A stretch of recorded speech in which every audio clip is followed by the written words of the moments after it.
Sure, every industry needs CEOs and visionaries, and even if it's a boring industry like picking up garbage or Wayne Huizenga became a billionaire picking up garbage, right? So every industry needs thought leaders and visionaries, and I've always been and I don't know why, but from the earliest in my childhood I can remember, I've always been a competitor.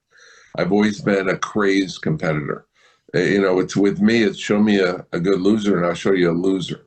So I've always had this fanatical, obsessive desire to win. And so whatever I did in my career, I've had my mom work for me, my dad, my sisters, my ex-wife, my children, my nieces, and I've had lots of people work, but not everyone worked out well. I had to fire my ex-wife, fire one of my daughters, and fire one of my sons. So not everyone worked out well, but it was so bonding with my dad and I. It took him from this rebellious teenager.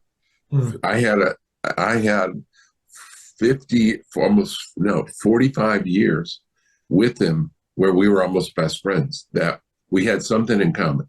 He was one of my top best friends and people I could count on through thick and thin, and always gave sage advice. Would you say that your risk tolerance is relatively high? I'd say it's off the charts high. Yeah, you have to. I mean, Adam, think about it. We had 6 stores, and I went to my investors, my 12 investors, and said, our goal is to be bigger than H&R Block. Now, my word is my bond, but it became a $1 billion company. I founded I'm only one of 1,000 people in the country that have founded a $1 billion company. If you invested 5,000 with me in 1982, it was worth 2 million 15 years later. So wow. For every 5,000 you invested, you got 2 million. So I had no investors that were disappointed. No. But yeah, I set big, hairy, crazy, audacious goals. I am so much a risk taker. I walk the tightrope of insanity.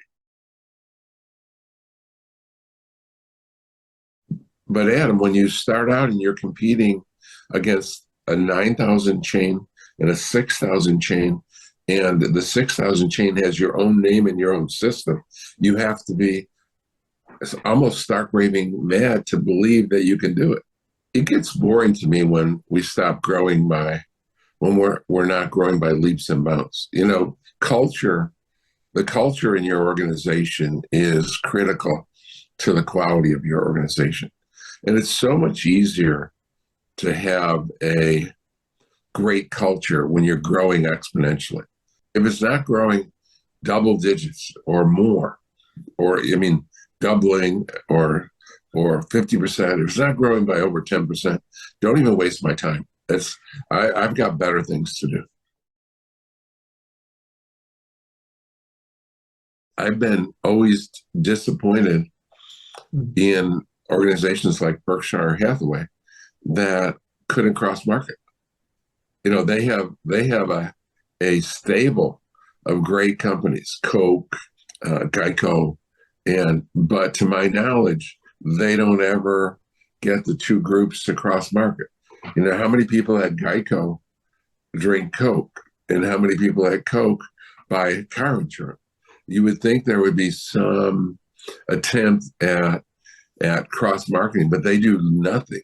To my knowledge, they've never done anything.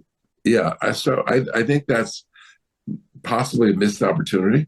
Although having done it for the last 4 or 5 years, I'd say it's very difficult to get these CEOs to participate in those kind of opportunities.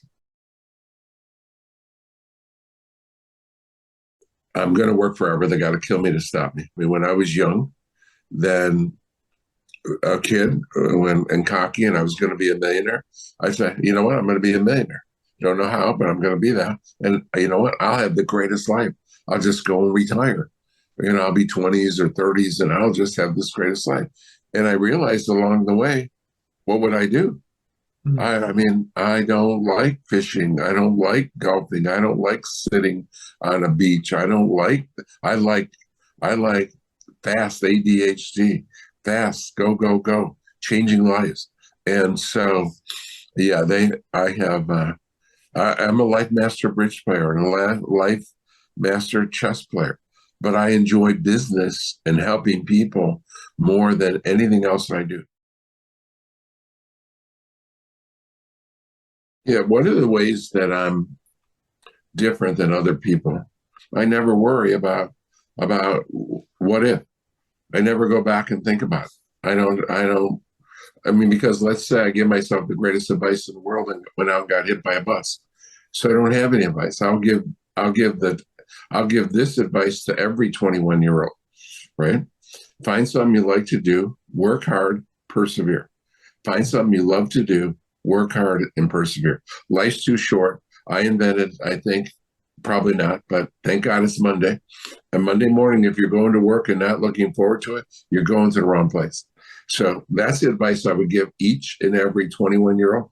I don't ever think about what if I had done something different. So I couldn't possibly waste time on thinking about that answer. Find something you love to do, work hard, persevere.